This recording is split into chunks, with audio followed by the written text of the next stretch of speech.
قال فجاءته إحداهما تمشي على استحياء قالت إن أبي.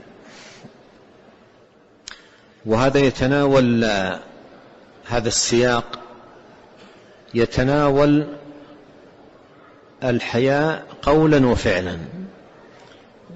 جاءت تمشي على استحياء، جاءت تمشي على استحياء، أيضا على استحياء قالت، على استحياء قالت.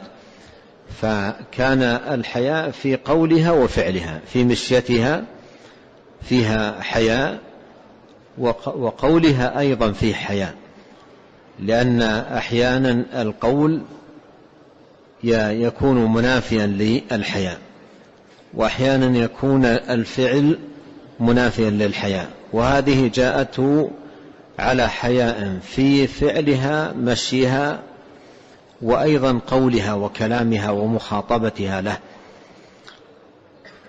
والحياء هو زينة المرأة، زينة المرأة وجمالها. المرأة إذا نزعت أو نزع منها الحياء ذهب الجمال، جمالها في حيائها، جمالها في حيائها.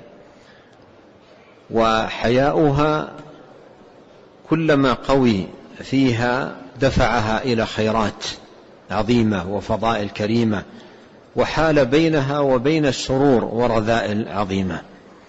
ولا تزال المرأة بخير ما دامت متصفة بالحياء متحلية به.